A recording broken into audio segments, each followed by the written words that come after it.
À Thanksgiving, j'ai à peine atteint le porche avant que mon oncle ne dise « Tu n'es pas le bienvenu ici ». Ma mère a ri et a donné ma place au petit ami de ma sœur. Je suis retourné dans ma voiture, j'ai envoyé la capture d'écran que je gardais depuis des mois et 10 minutes plus tard, la famille a explosé. Il y a quelque chose à propos de Thanksgiving qui fait que les gens montrent leur vraie couleur. C'est peut-être les sourires forcés, la dinde trop cuite, ou la façon dont tout le monde prétend avoir toujours été une grande famille heureuse. Quoi que ce soit, j'aurais dû savoir qu'il ne fallait pas venir cette année. Mais je suppose qu'une partie de moi pensait encore que les choses pourraient redevenir comme avant les secrets, avant les mensonges, avant que ma mère ne commence à me regarder comme si je n'étais rien de plus qu'un bruit de fond dans son petit récit parfait. Je m'appelle Jason. J'ai 26 ans. Pas le gars le plus excitant que vous rencontrerez. J'ai un travail ennuyeux en informatique. Je lis beaucoup de récits de crimes réels et je passe la plupart de mes week-ends à réparer une vieille Mazda qui est pratiquement plus de la rouille qu'une voiture. J'étais l'enfant prodige à l'époque où les notes comptaient et où ma mère pouvait se vanter de moi à son groupe de l'église. Tout a changé lorsque ma sœur cadette, Ellie, s'est trouvée un petit ami qui savait comment jouer de son charme. Ce type aurait pu incendier la maison et elle aurait qualifié ça de romantique. Ellie a 2 ans de moins que moi et a toujours été le centre de l'attention. Depuis que nous sommes enfants, elle avait cette façon de tout ramener à elle.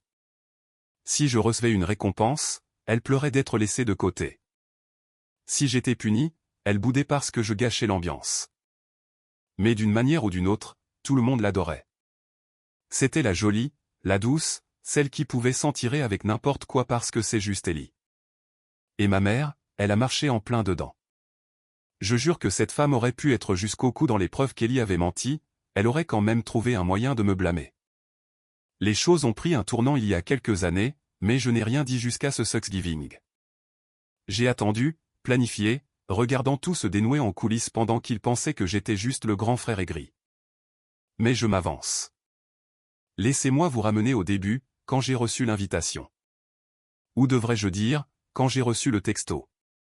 Salut Jason, le dîner est à 15h. Apporte le dessert. Maman. Pas de s'il te plaît. Pas de je t'aime. Juste une mission, une tâche, comme si j'étais le personnel.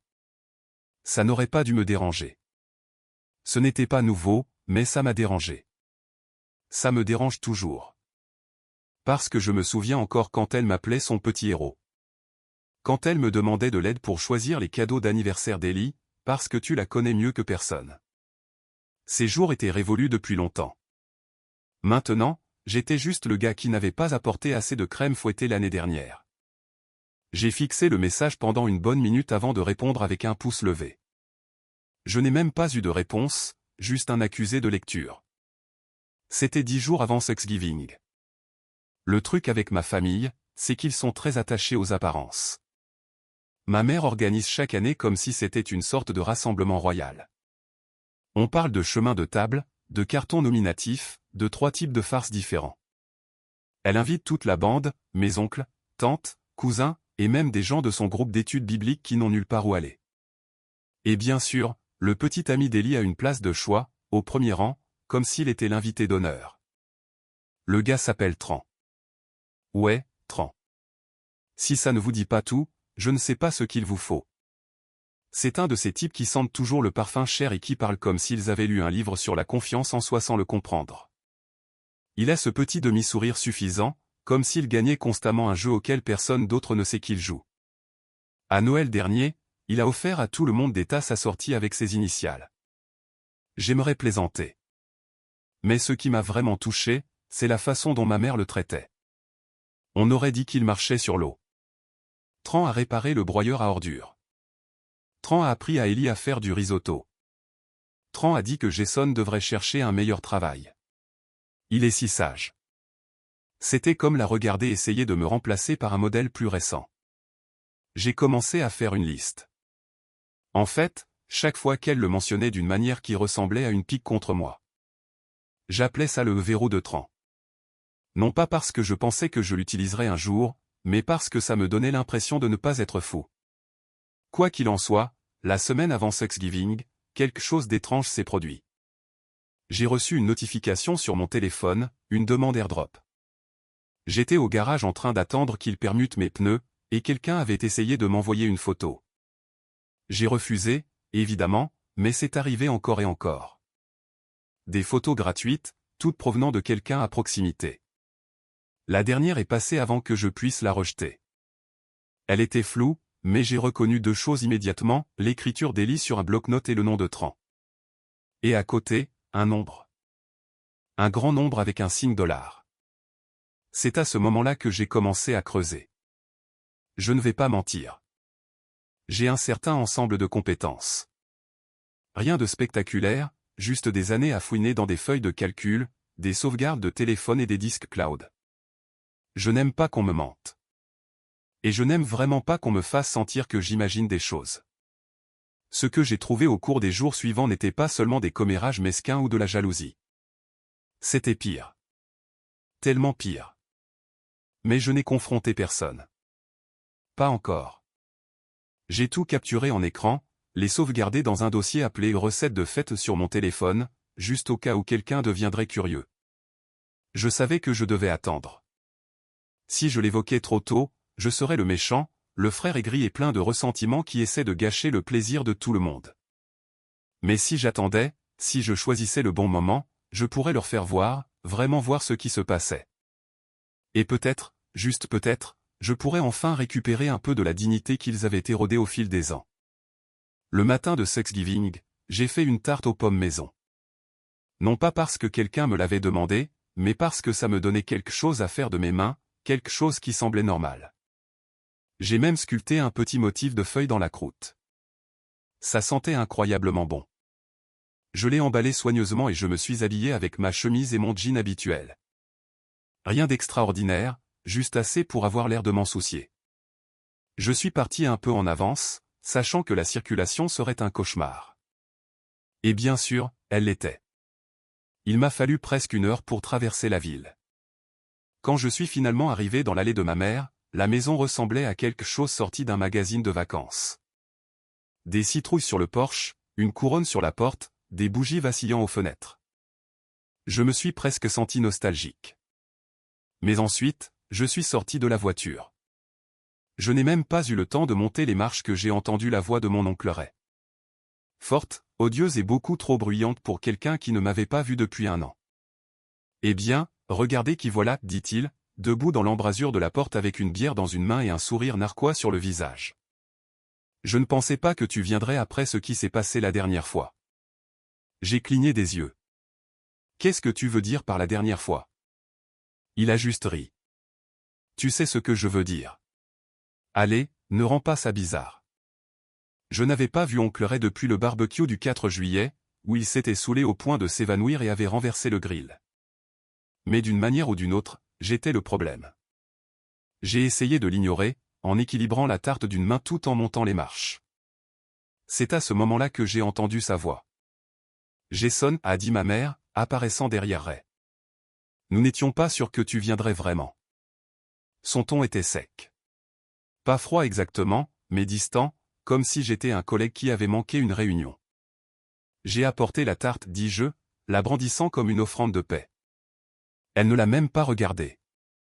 Nous avions plein de desserts. D'accord. Puis, derrière elle, j'ai entendu le rire d'Ellie. Ce même petit rire aigu qu'elle utilisait quand elle était sur le point de mentir.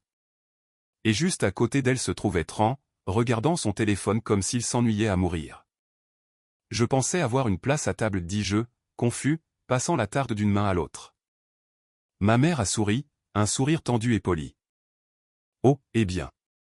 Les parents de Tran sont arrivés à l'improviste. Nous avons dû faire quelques ajustements. Tu comprends? C'est alors qu'Ellie est intervenue. Ce n'est qu'un repas, Jess. Ne sois pas dramatique. J'étais toujours sur le porche, je n'avais même pas franchi la porte. Personne n'avait bougé pour me laisser entrer. Personne n'avait pris la tarte. Mes bras commençaient à fatiguer. Tu n'es pas le bienvenu ici, a soudainement dit oncle Ray, en prenant une gorgée de sa bière. Tu sèmes le drame partout où tu vas. Peut-être que tu devrais juste passer ton tour cette fois. Je suis resté là, abasourdi. C'était comme si les mots ne s'enregistraient pas au début, mais ensuite je l'ai vu. Ma mère tendant la main derrière elle pour prendre une chaise, ma chaise, et la donner à Tran, qui n'a même pas levé les yeux. C'est à ce moment-là que j'ai fait demi-tour, je suis retourné à ma voiture et je me suis assis à l'intérieur un instant, respirant, pensant, sentant cette vieille brûlure familière dans ma poitrine que j'avais passé des années à ravaler. Puis j'ai ouvert le dossier intitulé « Recette de fête ». J'ai choisi une capture d'écran, une seule, celle qui ferait tout exploser. J'ai appuyé sur « Envoyer ». 10 minutes plus tard, mon téléphone a commencé à s'emballer. Et c'est là que le vrai chaos a commencé. Je ne suis pas parti tout de suite. Je suis juste resté assis dans ma voiture avec la tarpe sur le siège passager. Mon téléphone s'allumant comme s'il essayait de m'avertir d'une tempête que j'avais déclenchée. Un message, puis un autre et encore un autre. D'abord, c'était Ellie, puis ma mère, puis une série d'émojis en colère de quelqu'un à qui je n'avais pas parlé depuis des années. La discussion de groupe festin familial explosait. La capture d'écran que j'avais envoyée n'était pas compliquée. Juste une photo d'un chèque à l'ordre d'Ellie pour 14 000 $. Ligne de mémo, avance partielle. Nous expliquerons plus tard. Signé par mon grand-père décédé. Un chèque dont personne d'autre ne savait rien, surtout pas le reste de la famille qui se disputait encore à propos de sa succession, et je n'avais pas dit un mot avec la photo. Je l'ai juste lâché dans la discussion comme une grenade et j'ai attendu. Vous voyez, quand grand-père est décédé l'année dernière, il n'a pas laissé de testament traditionnel. Il avait été méticuleux, mais privé. La succession était en homologation, et ma mère était l'une des exécutrices testamentaires. Il y avait eu toute cette affaire avec les actifs en cours d'évaluation, les comptes gelés et les promesses de tout partager équitablement. Mais il y avait toujours eu quelque chose qui clochait. Trop calme, trop organisé. J'ai trouvé le chèque par accident il y a 2 mois après avoir mis à jour l'ancien disque de sauvegarde de grand-père. J'ai aidé mon cousin Noah avec des trucs techniques et j'ai utilisé mon propre équipement pour scanner le contenu. La plupart étaient des déchets, de vieilles photos, des documents Word, quelques reçus numérisés. Mais ensuite, j'ai ouvert un dossier intitulé « Privé pour l'exécutrice seulement ». À l'intérieur se trouvait une copie PDF de ce chèque ainsi qu'un court échange de mails entre grand-père et Ellie. Je ne sais pas comment il est arrivé là. Peut-être qu'il voulait le supprimer. Peut-être qu'il s'en fichait. Quoi qu'il en soit, il était là. Elle avait demandé une petite faveur pour l'aider avec son entreprise et avait promis que ce serait juste entre eux. Grand-père avait accepté à contre-cœur. Cet email était daté de 3 semaines avant qu'il ne tombe et se frappe la tête. Personne n'a jamais mentionné d'argent. Ellie a joué le rôle de la petite fille en deuil comme si elle auditionnait pour un Oscar. J'ai gardé le silence, attendant une bonne raison de tout faire exploser.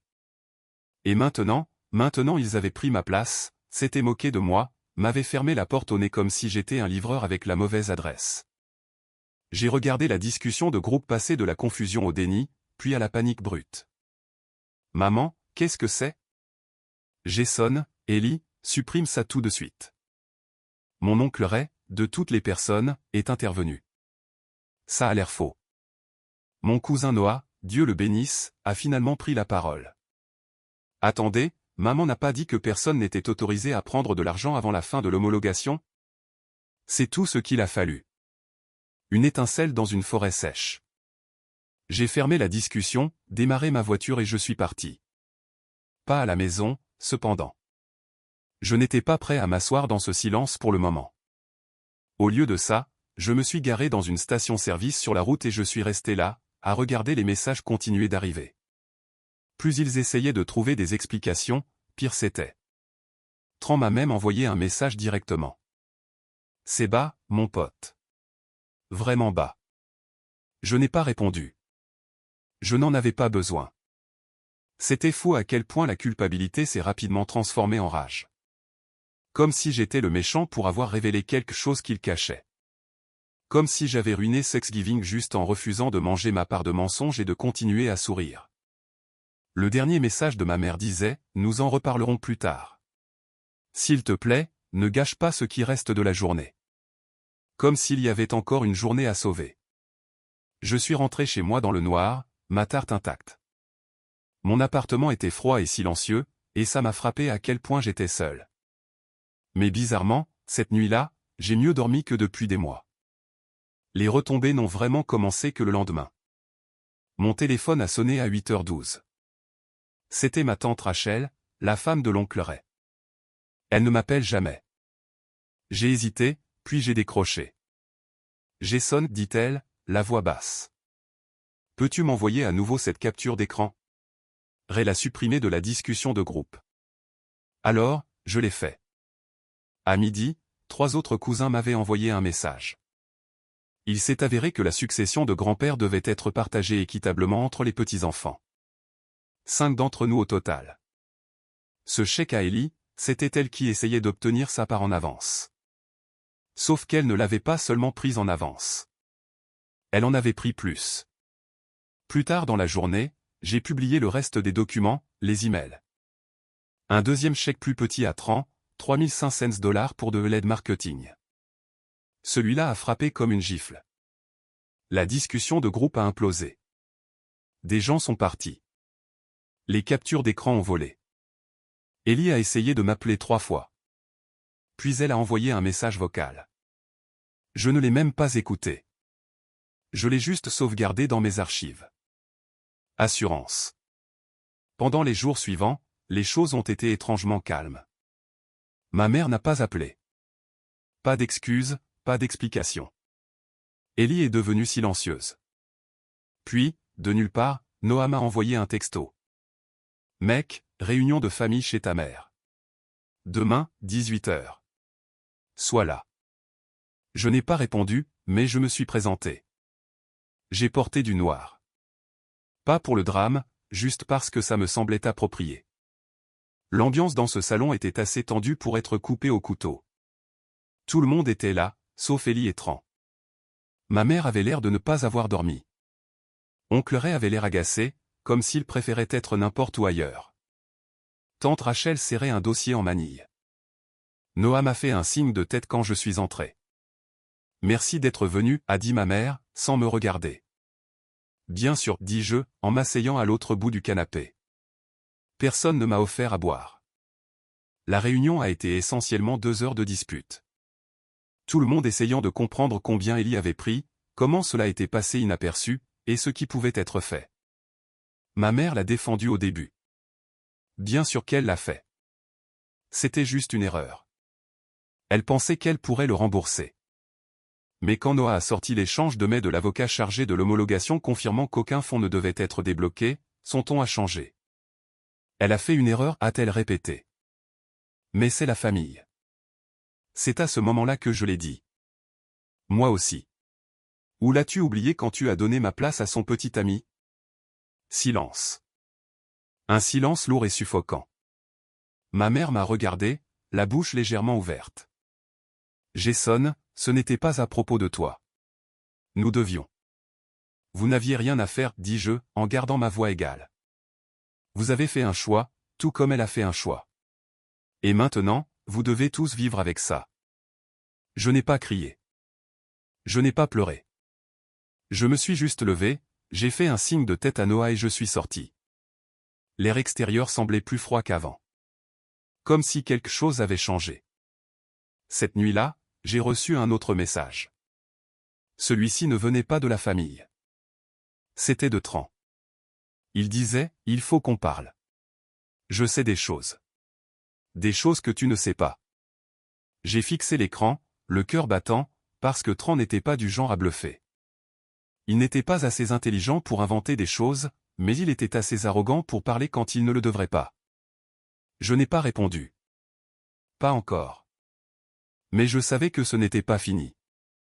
Loin de là. Ce qu'il a envoyé ensuite a tout changé. Quand le message de Tran est apparu cette nuit-là, il faut qu'on parle. Je sais des choses. Des choses que tu ne sais pas. J'ai senti mon estomac se nouer d'une manière que je n'avais pas ressentie depuis que mon père était parti quand j'avais 12 ans. C'était cette même peur rampante, celle qui s'enroule derrière vos côtes quand vous savez que la page suivante de l'histoire va tout changer.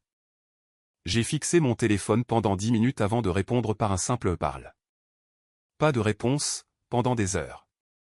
Puis à 2h13 du matin, juste au moment où je glissais dans ce demi-sommeil où vos pensées se fondent en statique, mon téléphone a vibré. C'était un long paragraphe, sans ponctuation, précipité, bâclé. Elle m'a fait encaisser les chèques, les deux. Je ne voulais pas mais elle a dit que sa mère était au courant. Elle a dit que l'argent était un accès anticipé et que tu finirais probablement par le découvrir. Elle m'a dit que si je disais quoi que ce soit elle dirait que c'était mon idée. J'ai des captures d'écran. Je veux te les envoyer mais pas ici. J'ai cligné des yeux devant l'écran. Je ne savais pas ce qui me dérangeait le plus, que Tran se brise enfin ou qu'il pense que j'étais le plus sûr. Le gars qu'ils avaient mis à l'écart à Thanksgiving était maintenant la seule personne en qui ils pouvaient avoir confiance. C'était surréaliste, mais je n'ai pas jubilé. Pas à ce moment-là. Nous nous sommes arrangés pour nous rencontrer le lendemain, dans un café à mi-chemin entre chez lui et chez moi. Un de ces endroits branchés où tout est en bois de récupération et avec des playlists indie. Je n'ai pas dormi cette nuit-là. Je suis juste resté assis sur mon canapé à rejouer chaque souvenir, chaque commentaire désinvolte qu'Ellie avait fait au cours de la dernière année. Tout a commencé à s'emboîter comme un puzzle macabre. Tran est arrivé en retard, l'air nerveux. Pas de sourire éclatant, pas de veste chère, juste un sweat à capuche, un jean et des yeux injectés de sang.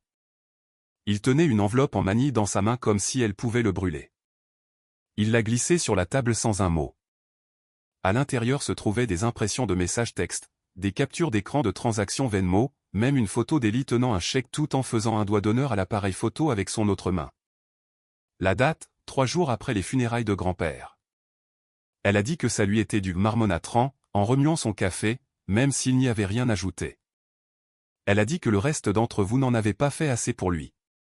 Qu'elle était la seule à lui rendre visite à l'hôpital, donc elle méritait plus. J'ai voulu jeter la tasse à travers la pièce, non pas parce que j'étais surpris, mais parce qu'une partie de moi avait rendu visite à grand-père. J'étais resté assis là avec lui et je l'avais regardé lutter pour se souvenir où il était, quel jour on était, si Ellie était encore à l'école. Il m'a appelé par le nom de mon père une fois, et je me souviens encore de la façon dont il a souri quand je l'ai corrigé. Jason, a-t-il dit, c'est vrai. Tu es toujours là. Mais je n'ai pas publié à ce sujet. Je ne l'ai pas diffusé. J'étais juste là, tranquillement, et elle l'a utilisé, l'a transformé en levier pour un paiement. Bien sûr qu'elle l'a fait. Qu'est-ce que tu veux de moi, ai-je finalement demandé. Tran a levé les yeux. Je veux sortir de tout ça. Ellie, la famille, le drame. J'aurais dû partir il y a 1 an, mais ta mère m'aimait et j'aimais être quelqu'un. Tu sais? Je l'aimais. C'est ça le truc. Je l'aimais vraiment. Il m'a laissé les documents et m'a dit de faire ce que j'avais à faire.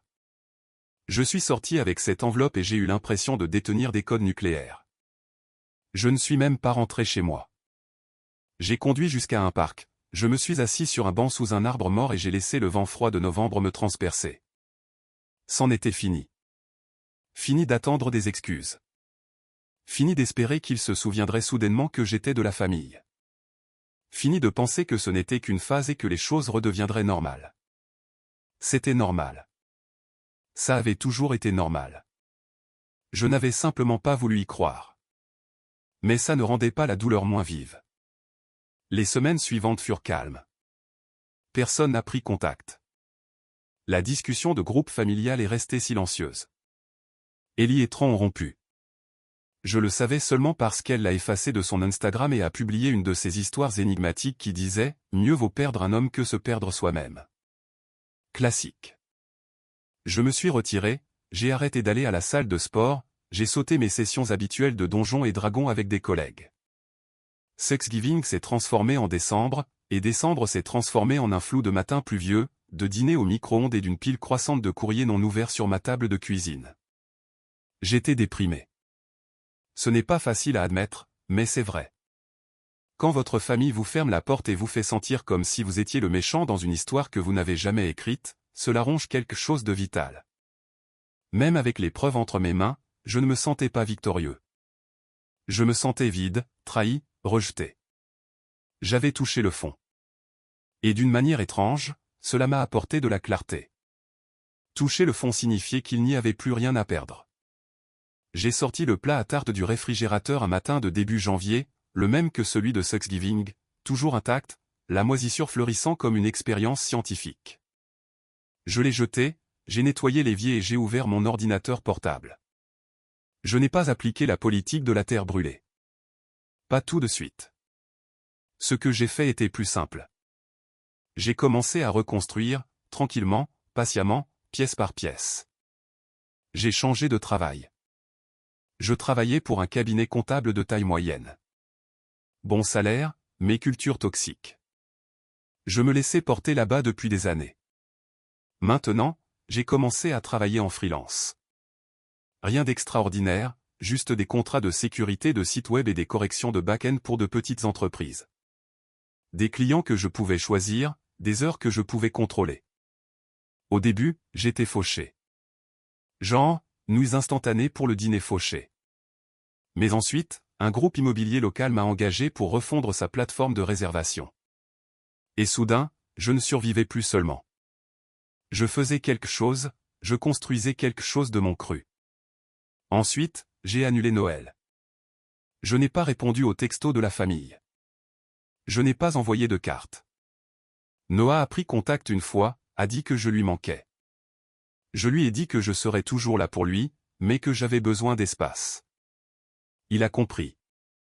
En janvier, j'ai commencé une thérapie. C'est la partie dont personne ne parle.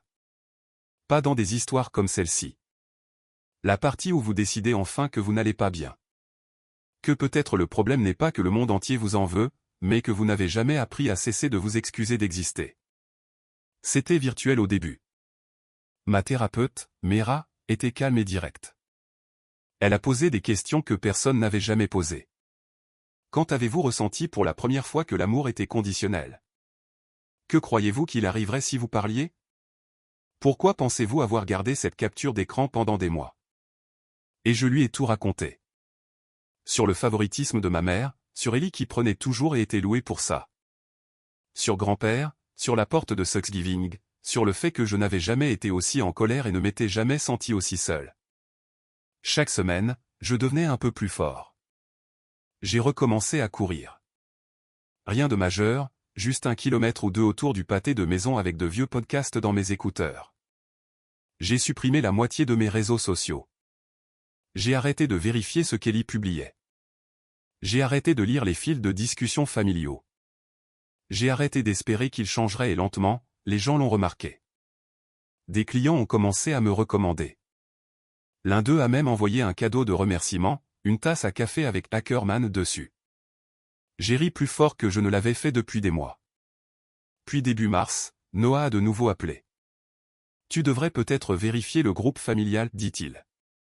J'ai hésité, mais je l'ai ouvert. Il y avait des photos, des captures d'écran, des documents légaux. Apparemment, tante Rachel avait demandé un audit par un tiers de la succession. Le tribunal avait accepté et, ce faisant, avait découvert non seulement le retrait anticipé d'Ellie, mais aussi un deuxième compte caché qui avait été mis en place pour canaliser de petites sommes mensuellement. Pas assez importantes pour être suspectes, mais assez pour compter. L'exécutrice testamentaire avait été ma mère. Elle avait su tout le temps. Elle avait aidé Ellie à le faire. Je n'ai pas réagi. Pas extérieurement. J'ai juste fermé l'application, me suis adossé à ma chaise et j'ai senti cette clarté calme et terrifiante s'installer dans mes os. Ce n'était pas fini. Pas encore. Parce que pour la première fois de ma vie, je ne voulais pas seulement la paix. Je voulais que la vérité soit exposée, avec des noms.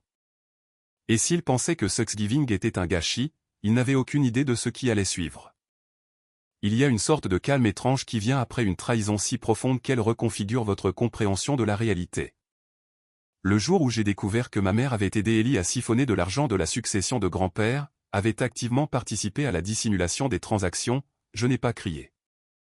Je n'ai pas pleuré. Je n'ai même pas ressenti de rage. Je me suis senti immobile, comme si j'étais dans l'œil d'un cyclone.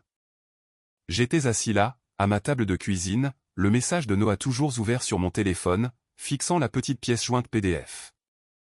La discussion de groupe familial avait explosé à propos d'un audit judiciaire préliminaire. Tout y était expliqué dans un langage sec et clinique, le montant manquant, les comptes utilisés, les signatures d'autorisation, une de l'écriture d'Ellie, une de celle de ma mère. L'expression en faute de gestion fiduciaire me sautait constamment aux yeux. Quand grand-père est mort, la maison devait revenir à ma mère, mais seulement à titre temporaire. C'était son idée de la laisser dans une fiducie pour que les petits-enfants puissent en hériter à parts égales. Elle n'a jamais été destinée à être sienne pour toujours, juste un endroit pour garder la famille ancrée jusqu'à ce qu'elle puisse être vendue et partagée. C'était l'accord. Apparemment, ma mère ne le voyait pas de cette façon. Au cours des mois qui ont suivi sa mort, elle a discrètement refinancé la maison. Elle a pris de petites lignes de crédit sur sa valeur. Rien d'assez gros pour déclencher des alertes, mais assez pour financer tout ce dont Ellie avait besoin. Dépenses professionnelles, comme l'appelait ma tante. Le truc, c'est qu'Ellie n'avait pas d'entreprise. Elle avait une chaîne YouTube et une lampe circulaire à $1000. Et je suppose que c'était la dernière pièce dont j'avais besoin parce que depuis des mois, je collectionnais des histoires. Pas exprès au début, juste de petites choses. Des remarques désinvoltes de cousins, des chuchotements lors des réunions de famille, des incohérences dans la chronologie de ma mère. Mais après Thanksgiving, j'ai commencé à faire attention. J'ai constitué un dossier. Je l'ai appelé la tapisserie. Non pas parce que je me sentais poétique, mais parce que c'est ce à quoi ça a commencé à ressembler. Un enchevêtrement de personnes, de dates et de mobiles. Des reçus Venmo, de vieux messages Facebook, des registres de propriété, des emails de l'avocat de grand-père. Tout était là. Et maintenant, grâce à l'audit du tribunal, j'avais la confirmation. J'avais un moyen de pression. Le truc, c'est que lorsque vous êtes étiqueté comme le calme, lorsque les gens supposent que vous allez simplement encaisser les coups et rentrer chez vous, cela devient votre plus grand avantage. Personne ne vous voit venir. Alors, j'ai fait un plan. La première chose que j'ai faite a été de contacter Noah.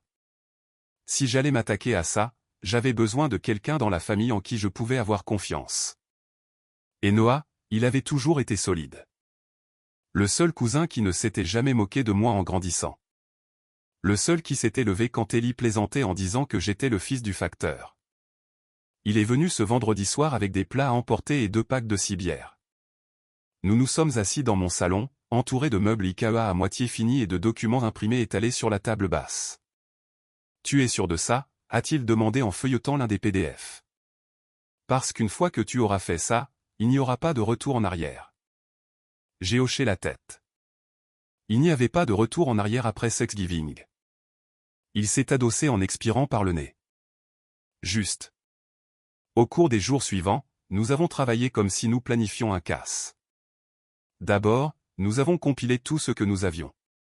Des documents juridiques, des emails, des chèques scannés, même de vieux messages textes entre ma mère et Ellie provenant d'une sauvegarde de téléphone que j'avais extraite de son cloud il y a 2 ans quand elle m'avait demandé de réparer son identifiant. Je ne l'avais jamais supprimé.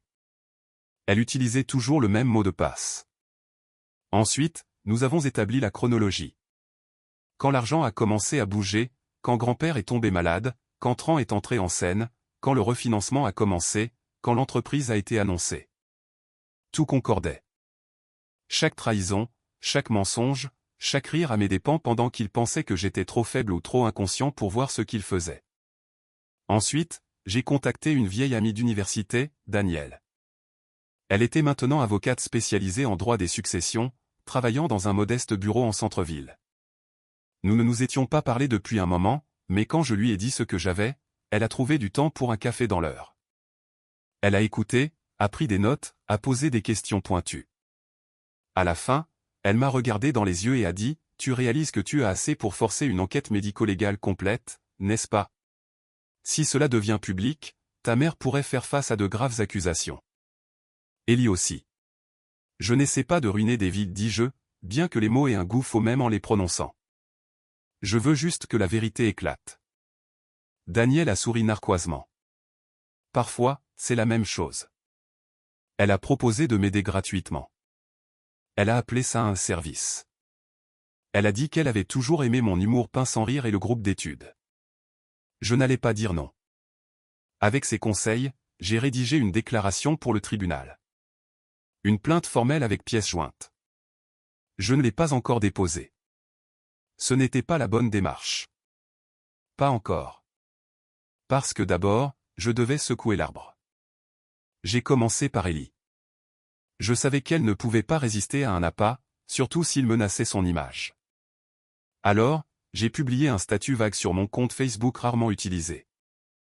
C'est drôle comme certaines personnes parlent d'amour-propre et d'autonomisation alors qu'elles ont obtenu leur succès en volant dans le fond en fiducie d'un homme mort. Reçu à venir.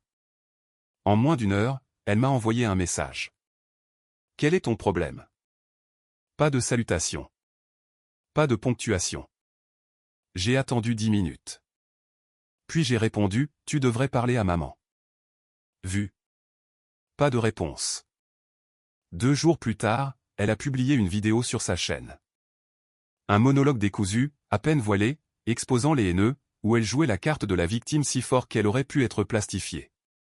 Elle a dit qu'elle avait coupé les ponts avec la famille toxique, a affirmé que les gens répandaient des mensonges par jalousie et a laissé entendre qu'elle était victime de chantage. Déviation classique. Ce qu'elle n'a pas réalisé, c'est que son petit coup de gueule avait attiré l'attention de plus que ses 7000 abonnés. L'un de ses sponsors, une petite marque de soins de la peau écologique, l'a contacté pour demander des éclaircissements. Comment je le sais? Parce que Noam a envoyé le message interne que leur représentant lui a transféré. Il s'avère que sa petite amie travaillait dans leur service marketing. Les dominos commençaient à vaciller. Puis est venu le déclencheur final. Ma mère m'a appelé. Je n'avais pas entendu sa voix depuis 3 mois. Ça m'a quand même serré la poitrine. Des années de mémoire musculaire et d'espoir enfoui qui se heurtaient. Jason, dit-elle, d'une voix soigneusement composée. Je pense que nous devrions parler en personne. À propos de la succession. De tout. Je n'ai pas répondu tout de suite. Je préférerais que mon avocat soit présent, dis-je finalement. Une pause. Tu as un avocat? J'ai dû, répondis-je, en gardant mon ton plat. Après ce que j'ai trouvé. Une autre pause. Celle-ci plus longue. Mais nous sommes une famille. Tu n'avais pas besoin d'aller aussi loin. J'ai failli rire. Vous êtes allé plus loin. Elle a soupiré, longuement et théâtralement. Qu'est-ce que tu veux? Voilà. Pas d'excuses, pas de remords, juste la question qu'ils finissent tous par poser. Que veux-tu pour que ça s'arrête? Je n'ai pas répondu parce que la vérité était que je voulais tout. Pas l'argent, pas la vengeance pour la vengeance. Je voulais que le silence se brise. Je voulais que tous ceux qui m'ont regardé comme si j'étais une pensée après coup voient. Je voulais que les règles du jeu soient les mêmes pour tous. Pas seulement pour moi, mais pour chaque cousin qu'ils ont ignoré, chaque vérité qu'ils ont enterrée sous la politesse et les cercles de prière. La mise en place était presque terminée. Une dernière pièce restait, la révélation publique. Je ne voulais pas tout déverser en ligne et devenir un cas viral sur Reddit. Ce n'était pas mon style. Ce que je voulais, c'était chirurgical, propre, incontournable. Alors, j'ai fait appel à une faveur d'un ancien client, un animateur de podcast local qui couvrait les litiges juridiques familiaux et les drames adjacents aux crimes réels. Son émission n'était pas énorme, mais elle avait un public fidèle. Quand je lui ai raconté l'histoire, anonymisée pour le moment, il a dit, c'est fou. Et si tu as les preuves, ça pourrait être notre plus grand épisode. Je lui ai tout donné. Nom expurgé, voix masquée, documents floutés, juste assez pour faire des vagues. Et juste avant qu'il ne le publie, j'ai fait une dernière chose. J'ai envoyé un dernier message dans la discussion de groupe Festin familial. Il disait « Salut tout le monde. Vous devriez écouter ça » suivi du lien du podcast. Puis j'ai éteint mon téléphone, me suis adossé à ma chaise et j'ai attendu le son de tout ce qu'ils avaient construit sur des mensonges qui s'effondraient. Finalement. Je n'ai rallumé mon téléphone que 8 heures plus tard. Je suis allé me promener à la place. Une de ces longues promenades délibérées où vous ne vous souciez pas de l'endroit où vous finissez. J'ai erré dans un parc voisin, traversé une ruelle derrière le théâtre communautaire, et me suis retrouvé sur un banc devant un étang gelé. Ma respiration formait un nuage dans l'air alors que je m'asseyais, laissant le calme m'imprégner.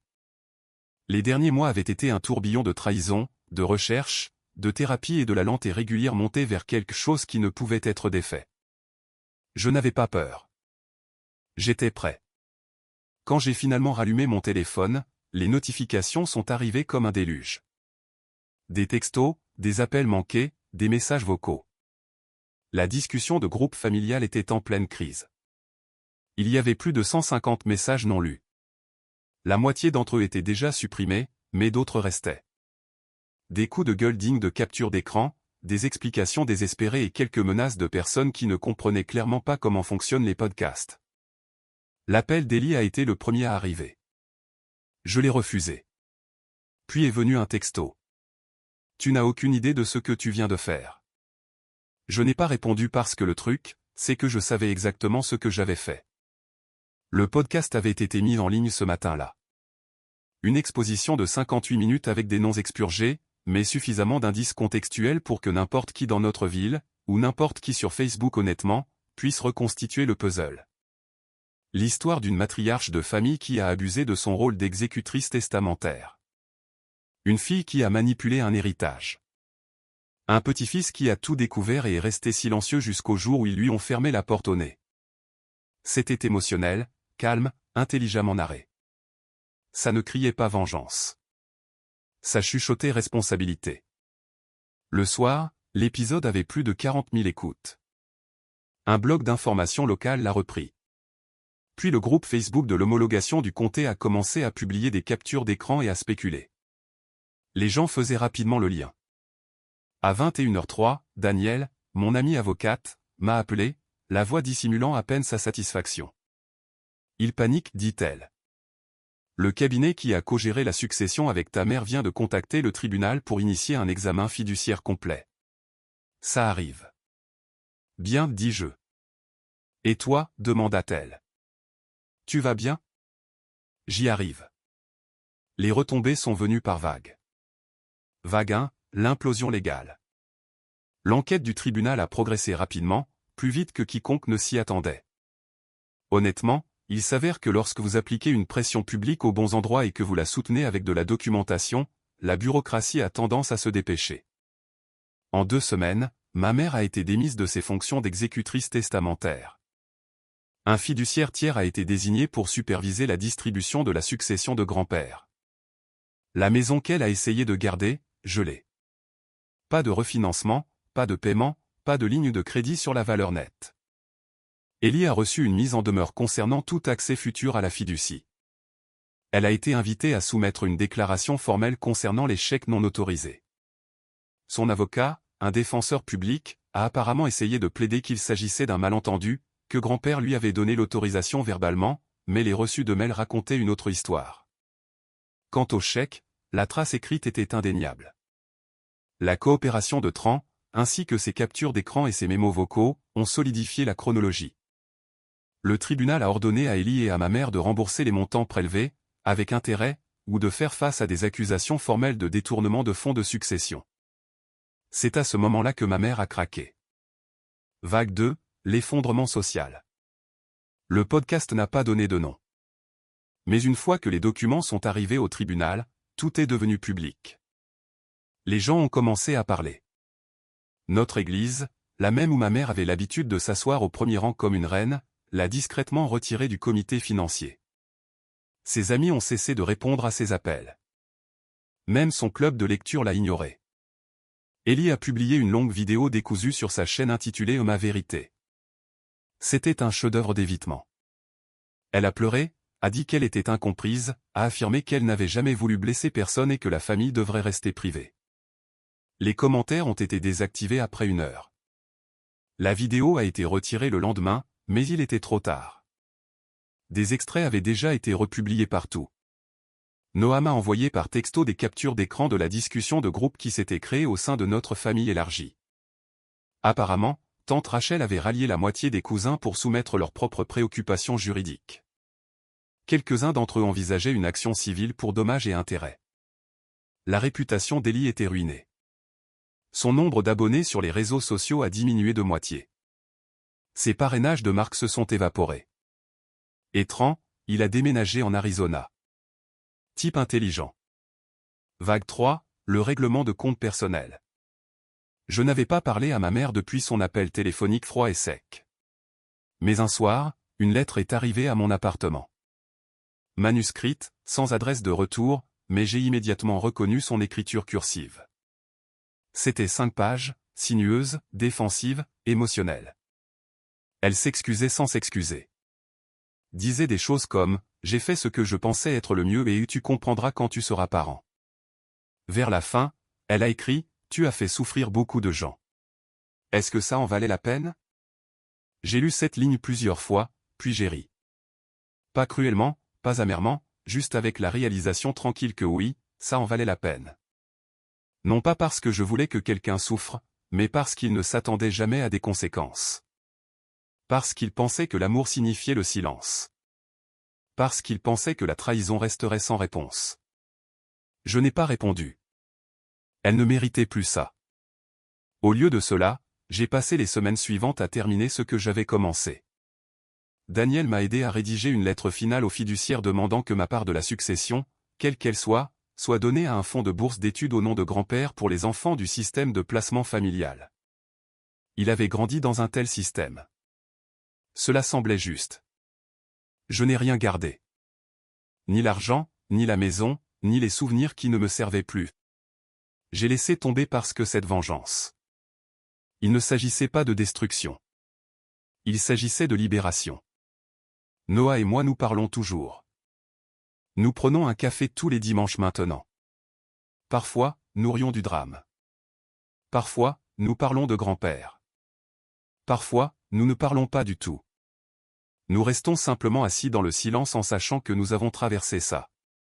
Un jour, il a dit, « Tu sais, je pense que grand-père aurait été fier. » J'ai hoché la tête. Je pense qu'il l'était déjà.